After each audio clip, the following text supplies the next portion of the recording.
Hi again, we're going to continue with Chapter 6, Fang Hits Town. So they had just been to the dentist, and now it's time to go shoe shopping. We headed for Bloomingdale's, where we get our shoes. There are 5 salesmen in the children's shoe department. 2 of them my mother doesn't like. She thinks they don't measure my feet carefully, that all they care about is selling shoes, even if they don't have the right sizes in stock. The other ones my mother thinks are okay. There's one she likes a lot. His name is Mr. Berman. I like him too because he's funny. He usually makes believe that the right shoe goes on the left foot or that Fudge's shoes are really for me. Anyway, when Mr. Berman waits on us, buying shoes is almost fun. Today, Mr. Berman spotted us right away. He always remembers our name. "Well, if it isn't the Hatcher boys," he said. "In the flesh," I told him. Fudge opened his mouth for Mr. Berman. See, all gone." His teeth, my mother explained to Mr. Berman. He knocked out his top 2 front teeth. "Well, congratulations," Mr. Berman said. "That calls for a celebration." He reached into his jacket pocket and pulled out 2 lollipops. He handed one to me and one to Fudge. "Ooh," Fudge said, "lolly." Mine was root beer flavored. I hate root beer. But I thanked Mr. Berman anyway. "I'll save it for after lunch," I told him, handing it to my mother. She put it into her purse. Fudge got a lemon lolly. He ripped off the paper and started sucking right away. "Now then, what'll it be, boys?" Mr. Berman asked. My mother answered, "Brown and white saddles for Fudge and loafers for Peter." So these kinds of shoes are a little old-fashioned. They're talking about saddle shoes, which are very old-fashioned, and loafers, which is just kind of like a boy's slip-on shoe. "Okay, Peter, let's see how those feet have grown." I slipped out of my old shoes and stood up. I stuck my left foot into Mr. Berman's foot measure.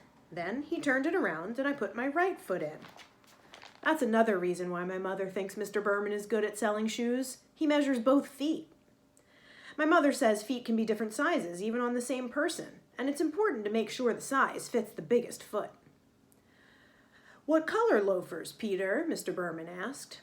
"Brown," I said, "same as my old ones." When Mr. Berman went into the back to look for shoes for me, my mother noticed a hole in the toe of my sock. "Oh, Peter, why didn't you tell me you had a hole in your sock?" "I didn't know I had one," I said. "Oh, I'm so embarrassed." "It's my sock, Mom. Why should you be embarrassed?" I asked. "Well, it looks terrible. I mean, to come shopping for shoes with a hole in your sock, that's just awful. Can't you hide it a little?" "Where should I hide it?" "Try to get the hole in between your toes so it doesn't show," my mother said. I wiggled my sock around trying to rearrange my hole. My mother sure worries about silly things. Mr. Berman came out with 2 pairs of loafers. He likes to try different sizes to make sure I'm getting the right one. One pair was much too big. The other pair fit fine. "Wear or wrap?" Mr. Berman asked my mother. "Wrap, please. We'll wear the old ones home." I've never been allowed to wear new shoes home from the store. Don't ask me why. But my mother always has the new pair wrapped up, and I can't wear them until the next day. I'm gonna sneeze. Thank you. When I was finished, Mr. Berman untied Fudge's shoes and measured his feet. "Brown and white saddle shoes," my mother reminded him. Mr. Berman went into the back and returned with 2 shoe boxes. But when he opened the first box and Fudge saw the saddle shoes, he said, "No!" "No what?" my mother asked him. "No shoes!" Fudge said. He started kicking his feet. "Don't be silly, Fudgy. You need new shoes," my mother told him. "No, no, no!" he hollered. Everybody in the shoe department looked over at us. "Here's the perfect size," Mr. Berman told Fudge, holding up one shoe. "Wait till you see how nice these new shoes will feel." Fudge kicked some more. It was impossible for Mr. Berman to get the shoes on his feet. He screamed, "No shoes! No, no, no!" My mother grabbed hold of him, but he was wiggling all around. He managed to give Mr. Berman a kick in the face. Lucky for him, Fudge only had on socks. "Now look, Fudge," my mother said, "you must get new shoes. Your old ones are too small. So what kind do you want?" I don't know why my mother bothered to talk to him like he was a regular person, because when Fudge gets himself into a temper tantrum, he doesn't listen to anything. By that time, he had thrown himself onto the floor where he beat his fists against the rug. "What kind do you want, Fudge? Because we're not leaving here until you have new shoes," my mother said, like she meant it. I figured we'd be there for the rest of the day, or maybe the week. How could my mother have been embarrassed over a little hole in my sock and then act like nothing much was happening when her other son was on the floor yelling and screaming and carrying on? "I'm going to count to 3, my mother told Fudge, "and then I want you to tell me which shoes you want. Ready? 1, 2, 3. Fudge sat up. "Like Peter's," he said. I smiled. I guess the kid really looks up to me. He even wants to wear the same kind of shoes. But everybody knows you can't buy loafers for such a little guy. "Well, they don't come in your size," Mr. Berman told Fudge. Yes, like Peter's," Fudge hollered. Mr. Berman held up his hands and looked at my mother as if to say, "I give up." But my mother said, "I have an idea." She motioned for me and Mr. Berman to come closer. I had the feeling I wasn't going to like her idea, but I listened anyway. "I think we'll have to play a little joke on Fudge," she said. "What do you mean?" I asked. "Well, suppose Mr. Berman brings out a pair of saddle shoes in your size." "Oh, no," I said. "You're not going to get me to wear saddle shoes, never." "Let me finish," my mother said. "Mr. Berman can bring them out and you can try them on, and then Fudge will think that's what you're getting. But when we leave, we'll take the loafers." "That's mean," I said. "You're taking advantage of him." "Since when do you worry about that?" my mother asked. "Since now," I told her.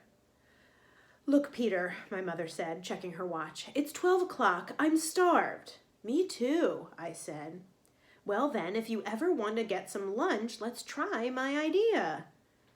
Okay, I said. I sat back in my chair while Mr. Berman hurried to the stockroom again. Fudge looked up at me from his position on the floor. "Like Peter's," he said. "Yeah, sure, Fudge," I told him. Mr. Berman came back with a pair of brown and white saddle shoes in my size. I tried them on. Did they look ugly? "See Peter's nice saddle shoes," my mother said. "Now Fudgy tries on his nice saddle shoes." Fudge let Mr. Berman get him into his new pair of shoes. "See," he said. "See? Like Peter's." He held up a foot. That was Fudge saying that. "See," he said, "like Peter's." And he held up his foot. "That's right, Fudge," I said, "just like mine." You sure can fool little kids easy. "Wear or wrap?" Mr. Berman asked my mother, while Fudge walked around in his new shoes. "Wrap, of course," she said.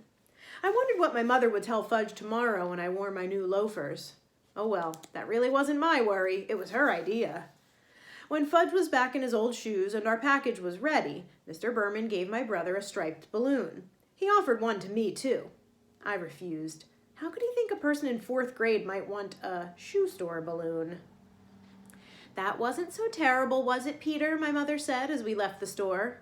"It wasn't?" I asked. "Well, it could have been worse," my mother said. "I suppose," I answered.